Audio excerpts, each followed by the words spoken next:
Hello, Abnormal Investigations. Good to see you guys today. Got a video drop for you. Got an encounter sent in I think y'all are going to really enjoy.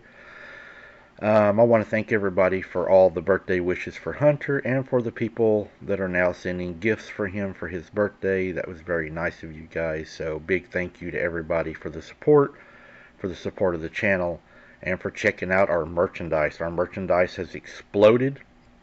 I didn't expect it to do as good as it would. And the link to our merchandise channel will be in the description of this video, so go check out our merch. We got a new beanie out. Alright guys, let's get into this encounter. I had an encounter that changed my life, or should I say nearly took my life, which happened in the great state of Washington. I was 17 at the time, and the year was 1997. I was visiting my grandparents' house for the summer, or as my family and I say, summer staycation. You see, I was born and raised in Washington, in the town of Newport. It's a small town that borders Idaho. My grandparents lived south of us, in an even smaller town north of Spokane. When I was around 8, my parents moved our family to Newport Beach, California. Yes, I'm from Newport to Newport Beach, which we think is funny. All my siblings liked the move except for me. I loved the beach, but I missed everything back home. So each summer I would return to Washington and spend the summer with my grandparents. That's why we called it my summer staycation. I spent the summer hanging out with friends and working on my grandparents' farm. They grew alfalfa, corn, apples, and Vidalia onions. And they raised about 400 sheep and 7 cows. Their farm covered 297 acres, roughly 60 acres for alfalfa, 47 for commercial dent corn, 70 for gala apples, and 30 for onions. The rest of the land wasn't very farm friendly, as it was made up into the forest and rocky hills. The sheep mostly grazed in the apple orchards, while the cattle roamed the hills and forest areas. They helped keep the weeds and vegetation down under the trees, and loved eating the apples that fell to the ground. When people ask why they farm multiple crops, the answer is simple. They once had a bad year relying only on potatoes, and the undersized crop led to a loss. Each summer, my grandparents would teach me to operate different types of equipment. The best part of my summers there was driving tractors, 3-wheelers and 4-wheelers. Most of the planting was done before my staycation began, but they let me use the tractors for various tasks. Around midsummer, we would cut the first batch of alfalfa, and I would stay up all night working. I often saw local wildlife in the fields, owls swooping through the tractor's lights to grab mice. On the edges of the field, I'd see deer, elk, moose, and occasionally a mountain lion, or sometimes even a small bear. Wolves were like ghosts in the surrounding forest. You could hear them howl, but rarely see them. The few times that I did see them, they were off in the distance. It wasn't just my grandparents and me running the farm. They had about 10 seasonal ranch hands that was helping out. I was familiar with the local wildlife. Locals never talked about anything cryptid. Sometimes I'd hear the word Bigfoot, but it was always with skepticism or a joke when teasing the local youth going camping. In 1997, when I had my encounter, I was planning to spend my senior year up in Washington. It took some convincing, but the parents finally agreed to let me move back to live with my grandparents. Little did I know that move would almost cost me my life. When you're farming alfalfa, it's usually cut 3 to 4 times. Corn is harvested depending on moisture content, typically between September and late October. And onions are harvested in late August and early September. The apples are the hardest to harvest because it takes both machines and a lot of people. My grandparents usually hired local high school students and paid them by the bushel. Did I mention this because what happened took place during the apple and corn harvest season? I don't know how it happened, but part of the fence near the apple orchard and the onions had been knocked down, and most of the sheep had wandered off. This was discovered early in the morning during apple picking. Several of my friends and I used the four-wheelers to track down and retrieve most of the sheep, then repaired the fence. By mid-afternoon, we had surrounded up all but 6. My friends had to leave, and I went to talk to my grandparents, who told me to make sure I tracked down the most ones by the end of the day. I ate dinner and I headed back out there three-wheeler, since all four-wheelers were being used to move apple trailers. I loved the three-wheeler. It was older and it had no speed governor, though parts were hard to find for it. It did break down quite often. I rode along the east side of the property where it was covered in forest and rocky hills. As I mentioned, my grandparents lived near the Idaho border, just a few miles from it. To give you a sense of the land, the southern and eastern parts of the farm were rocky hills with brush and trees, making it the worst part of the land. There were very few fences in that area, but if I saw anything, hardly you could see the southern fence. I could get my bearings. That fence belonged to the Mendez family. They farmed a little wheat and a lot of alfalfa, and tracing their fence westward led to the Amish family farms. To the north was a main road that bordered everyone's property.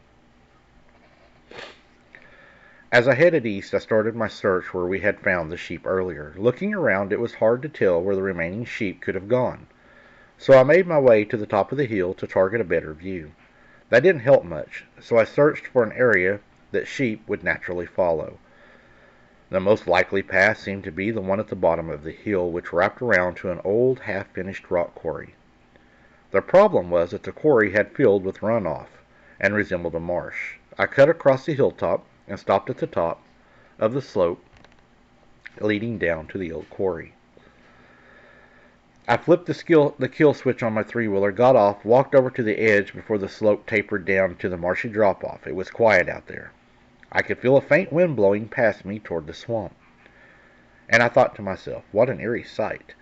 The exposed hill was dotted with sagebrush and lots of rocks, loose rocks. Weathered by time, some large rocks looked like they could be rolled down the hill or the marsh below at any time. Part of the rock face was gray, but most of it was red. In the evening light, the whole area looked grim. I checked my watch. It was 7:47 p.m. I remember that very well. The sun was about to set, and twilight was fading fast. I planned to return home, but my teenage self decided it might be fun to roll a few rocks down the hill first. I found a few basketball-sized rocks nearby and rolled them down. They caused a little shell to slide, but not much. So naturally, I looked for the bigger rocks I could move. I ended up spotting one about the size of a three-wheeler. I pushed and pried, but could barely get it to even budge. I needed more leverage, so I ran up the hill to look for a branch I could use. I broke off a tree, a fairly large branch, and made my way back to the rock. It was still light enough to see clearly. As I was about to wedge the branch under the rock, I heard sheep bleating, one after another. They must be on the other side of the swamp, I thought. Knowing I couldn't do much in that terrain, I decided to head back for a truck right after I finished rolling this rock down this hill. I wedged the branch under the rock in several spots until it tilted up and gave way. The rock quickly picked up speed, thundering down the slope with gravel and small rocks following in its wake. The slide was louder than I expected. As the rock neared the bottom, I saw something dart out from under the drop. There was a drop-off, and it ran through the dust. I laughed, thinking it must have scared some poor animal. I finished watching the last of the rock slide down and returned to my three-wheeler. Just as I was about to start it, I heard the sheep bleating again, possibly startled by the noise. I turned and yelled, "I'll be right back," as I moved to kick-start the engine, but before I could, I caught the sight of a gray mass moving rapidly toward me. In an instant, I was thrown from the three-wheeler. The blow came without warning. The moment everything was right upside down, the next the world was spiraling out of control, flipping and tumbling, ground sky, blurred together as gravity pulled us down a jagged slope. I was entangled with something massive. Its matted fur brushed against my face as we tumbled. The first few rolls poked and tore holes through my flannel, scraping my back and leaving me gasping for air, but it only got worse. With every turn, the creature had knocked me off balance, slammed into me. Its body heavy, dense, reeking of rot. Each impact felt like it was breaking me apart, bone by bone. I felt the rock sliding beneath us. My head throbbed from rolling, but the creature was taking the brunt of the impact, due to its size. Then a sudden pain near my waist pierced through my shirt. Claws, perhaps, but before I could even finish the thought, I came to a jerking halt. The creature tumbled off of me, its hulking mass rolling further down the hill. I clawed at the ground. My hand brushed against something tangled in my belt. A sagebrush. It had caught me, saving me from the tumbling further. I struggled to my feet, disoriented. No matter what I did, I kept sliding. The gravel betrayed me at every attempt. Then I heard a yelp and a whine from down below. I loosened my belt, freeing myself. I tried to stand and walk, but the hillside was unforgiving, Mike. I could not get my grip on anything. I tried crawling on my knees, but the small rocks dug into them through my pants, my nerves making my legs spasm automatically. I thought I was stuck. I army crawled my way across the slope, desperate to escape whatever had tumbled away.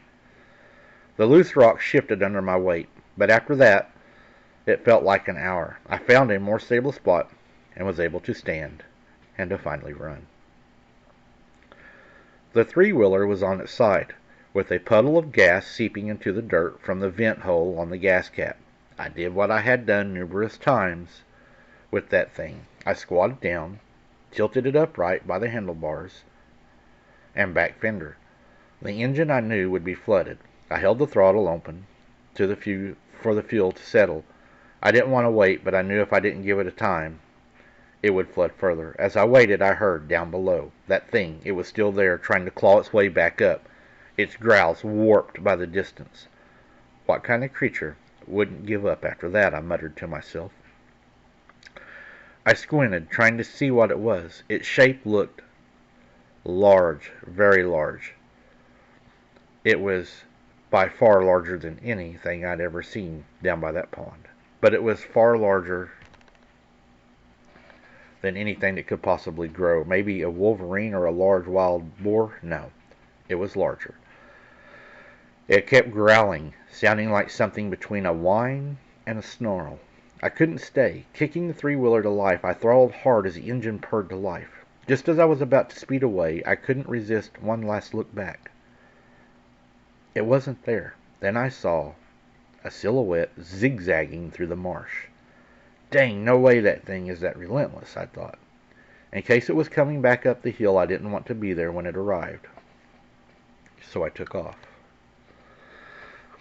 My heart pounded as I pushed the machine. The wind howled in my ears as I tore across the hill, nearing 40 miles an hour. The tree line loomed ahead, and I slowed just enough to weave between the trunks. I turned north, knowing my way back to the trail, but as I did, I caught a glimpse of it. The creature had caught up with me, its dark shape darting between the trees. My panic surged. I veered south, crouching down on the handlebars, hoping to lose it, but my front tire hit something hard, jerking the front wheel up and slamming it back down, causing the headlight bulb to come loose and flicker like a strobe light. The creature dashed by, barely visible in the flickering light. I couldn't believe how fast it was. The forest began to thin, the open hill in sight, but then a violent shove from the side sent the back of the three-wheeler skidding like I was drifting around a corner. I fought for control, but the thing rammed me again, harder this time, fully spinning me around. Instinctively, I clamped down on the brakes, causing the engine to stall. It was like I went momentarily deaf. All the sound disappeared. Tunnel vision. I said, I cannot pass out at this point. The hair on my arm stood up, brushing against my shirt sleeves. My hands started to shake and my jaw quivered. Then a huge mass came around the front of my vehicle in the moonlight. I could finally see it. It wasn't a boar at all, but a massive, massive canine creature on 2 feet. It growled so deeply, I swear I could feel it rattle my seat. It turned and looked at me, its eyes glowing orange from the hatred and the reflection of the moonlight in its eyes, as if it wasn't scared enough. and I was scared. And that's when it straightened its chest and it stood even straighter on its hind legs.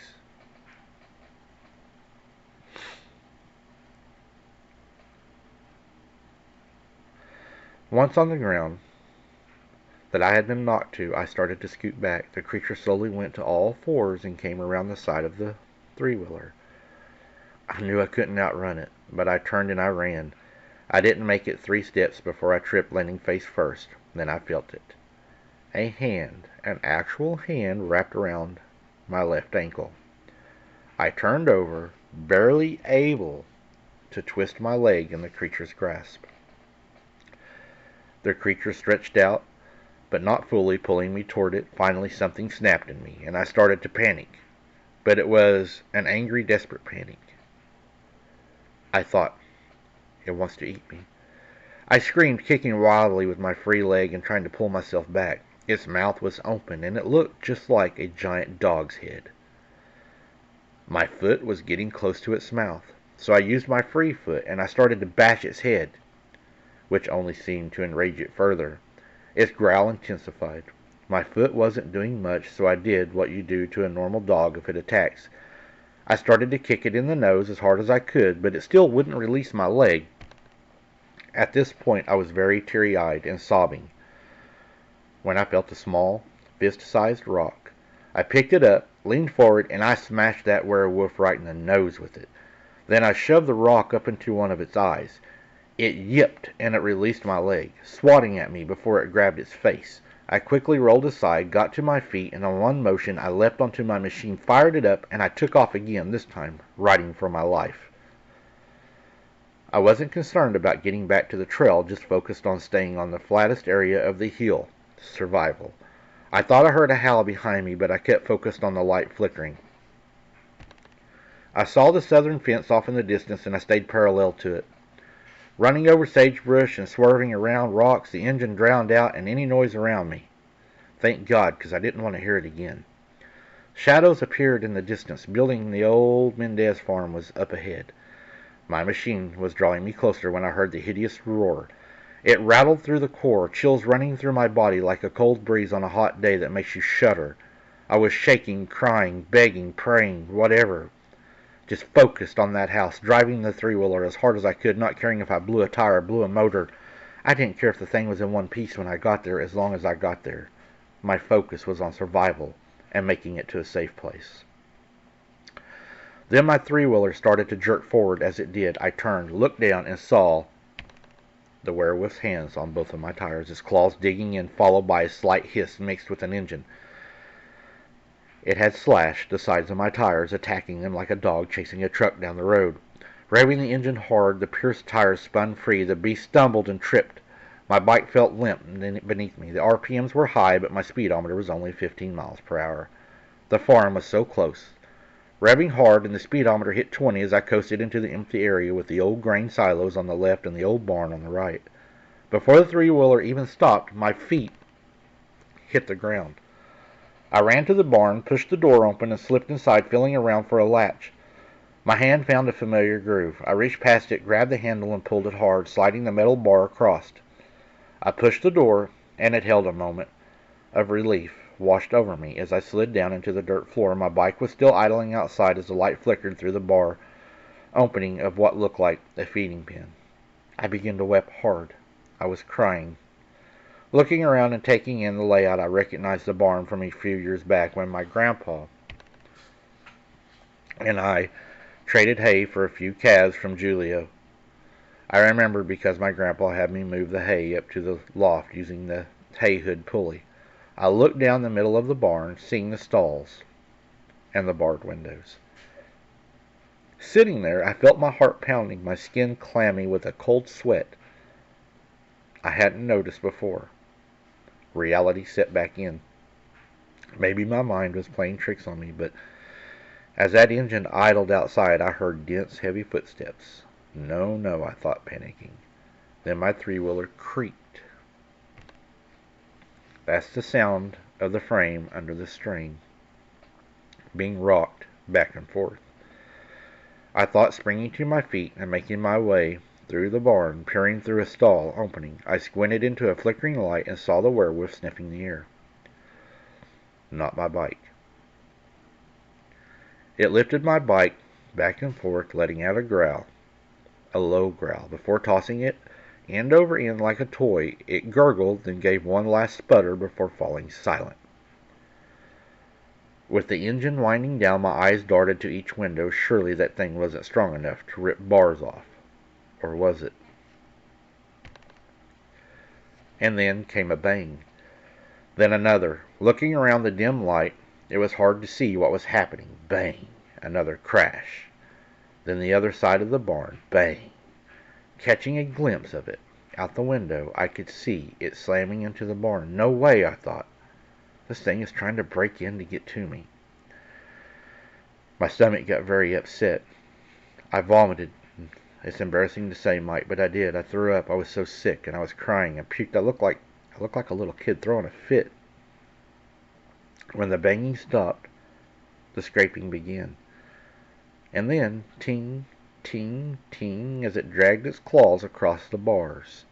It stopped, sniffed the air, and turned looking directly at me. What an awful sight those eyes were. I couldn't help but stare. They gleamed with a sick, sick intelligence, and of a lot of malice. Standing there, I started to back up against the stall. It let out a raw snarl, its arms reaching in, feeling around, pulling its arms out. It clasped the bars and jerked them wildly, but they held. Gripping them again, it pried and pulled, a sharp metallic whine echoing through the barn. The bars were holding. The creature stood there, staring in, its eyes scanning around. Was it planning, waiting, or thinking? Its nails clicked against the bar. It held, and it let out a hideous, loud roar before disappearing into the darkness. A roar, and it was mad. It was throwing a fit almost, is what it sounded like, that it was so angry that it couldn't get to me. I didn't know what was worse, the silence or the werewolf at the window. It seemed like hours went by, but I pulled up my sleeve and I looked at my watch. Barely an hour had passed since the rock slide. It was nearing 9 p.m. Surely my grandparents and others would come looking for me. But before wishful thinking could settle in, I heard wood splintering. I expected it to pop up at any time. All I heard was scratching and growling. I looked around, running stall to stall, searching for anything to use to protect myself. In one of the stalls with no windows, I heard heavy breathing and scratching. The werewolf had found a small, softball-sized knothole, and it had stuck its snout through the opening. After finishing my search in each stall, I was about to lose hope when I remembered my grandpa used to keep his bigger tools in the rafters above the stalls. I scanned the area and I saw his shovel and a pitchfork in the stall across from me. I quickly armed myself and went back to the window of the stall. It was still there, snout in the hole. It must have heard me as it pulled its muzzle out and it looked in before reinserting its snout and growling loudly. I gathered my courage and whatever was holding in my right hand, which, it was the pitchfork, and I brought it down hard on its nose. Even its nose felt tough. As I tried to stick it in, the muzzle waved wildly, and it pulled it out of the hole, and it slammed itself into the wall in retaliation. The wall flexed a little, but it didn't give. These walls were made of almost railroad-sized ties. I immediately backed out of the stall, and in a barred window to the left I could see it gasping the bars, trying to stick its head through. Its head barely fit through the bars, and it appeared to get stuck. I grabbed my shovel, ran over to the stall, bringing it down on its head with all of my might. A loud twang rang out. The creature now roared, the wall shaking, its anger as it tried to get unstuck. It was like a wild animal caught in a trap, or a dog you put on a chain for the first time. It was going madly crazy. I raised the shovel about to smack it again when I noticed a hook and eye bolt holding up the thick wood door that covered the barred windows. Using the shovel, I pushed the door open and the hook. It released from the eye bolt. The door came flying down, smashing the nose and head. It hit the werewolf so hard that it knocked it free. Bang! came aloud as the wall flexed in but didn't give. I ran to the other stalls and dropped the doors down. The darkness, I could feel the anger of the creature. Whatever I had done to make it relentless before, now I could feel the intense anger in its growls. The next thing I heard was it slamming itself against the door I had entered through. The hinges sang a metallic tone as they vibrated in its attempts to enter. Then came a strange sound, a thud in the dirt, like a boulder had been dropped. Followed by scuffing and another thud. Part of me dared not to peer out the crack between the door, but curiosity won, and I peeked out to see what it looked like, and the creature jumping up. What was it after now? I thought, then it clicked. The loft. It was trying to reach the rope hanging on the pulley to get in. With the windows closed, it was hard to see. There was very little light, but I felt my way to the ladder at the end of the stalls. Reaching the top, I quickly swung the door open and looked around. The loft was much brighter than down below. I could hear the repeated thuds and the failed attempts of the creature to jump to grab the rope. After climbing to the loft, I cautiously made my way over to the open loft door and peered out from a distance. From behind, a square bale of hay. The thing was jumping, missing the rope by a foot or so. It stopped, sniffed the air, and looked right at me. It backed up to get a better look into the loft and at me. Then it went down to all fours and it ran, leaping through the air, and its snout nipped the rope. He was now trying to bite the rope to get a hold of it, which made it dance in the air. Before the beast could repeat the action, I scooted closer to the edge, reached over and grabbed the rope, pulling the rope and the pulley and the hay hood back inside. Immediately the creature let out a savage bark that sounded like something out of a nightmare. My skin crawled and the chills ran through my body. But here's one of the strangest things. While all this is going on, the woods, and I don't know why I remember this, but the woods, for some reason, they lit up with coyotes howling and hoot owls calling. It's like the whole woods came alive with hoot owls and coyotes. Don't ask me, but I do remember it was loud. As scared as I was equally mad. I had seen several big bales of hay as I crossed the loft. Looking around, I saw a hay track toward the back of the loft. Grabbing it, I hooked up one of the biggest bales. Using the attached tines on the track and on the block and the tackle, I pulled it down under the hay hood. I quickly switched the bell on the hay hood and got ready to swing it out over the beast below. Under my breath, I whispered, "How about a hay bale sandwich? This has to hurt him," referring to a line that it was in the dirt to where we knew they would drop from previous days of work. Looking down at it, I swung the bell out, but the hood wasn't long enough to reach the distance. Now, if it wasn't for the block and the tackle pulley, that hay bale would have been almost impossible to hold on to. I lowered the bell in hopes of the creature getting curious and moving under it. As I lowered it several feet down, the creature took off. Dang, I screamed in my mind. Not even an instant later, the hay bale violently started to swing side to side, and it got a lot heavier. I nearly dropped it, but leaned back to the counterweight. The commotion, the beast's arms appeared around the bell. Before I could steady itself and swing the bell, I let go of the rope. The bell creature plummeted down as one mass. The bell landed on the creature's upper body with a loud thud. I stood in shock that my plan had kind of worked. In a roundabout way, looking down, I didn't see any movement, nothing but a wrecked hay bale and a still werewolf. Part of me wanted to make a run for it, but I knew it would definitely catch me. I wasn't sure if the werewolf had been knocked out or was laying under the heavy bale, waiting for me, not wanting to leave the safety of the barn. I looked around the loft and saw several bales of hay. Using the hay track, I moved the bales into the front of the loft, covering the opening and barricading myself in. I climbed up to the top several stackable bales and made my way to the wall just above the loft opening. I couldn't see outside, so I burrowed a little way down into the bales when I noticed a smell. It was old hay. It must have been wet at some point and was probably the reason that it was left up in the old barn. I thought I might be able to mask my scent, so I covered myself and I laid still, so still that I fell asleep. Now, I don't remember what happened while I was sleeping, but I woke up to a faint sniffing sound followed by a distant rustle that woke me. I went rigid and I put together the events in my mind that had just happened to me and how lucky that I was to still be alive. I walked over to the opening of the barn, and as I looked out, I saw the creature. He was now leaving the barn. The sun was now rising. He was down on all fours, moving through the grass as if he was using it to hide behind, like a coyote or a wolf normally would. He was headed to the woods, and as he neared the woods, I heard the hoot owls again. They started hooting everywhere, but this time there was no sound of coyotes. But as he reached the end of the opening field to the woods, he was met by a large pack, and I will call them his family, of the same beasts, and they ran off together below the hill like a pack of coyotes. Now, if you didn't know that these things could walk on their hind legs, and you were to see them out while you was driving or while you was fishing, they would only look like a pack of coyotes or a pack of wolves.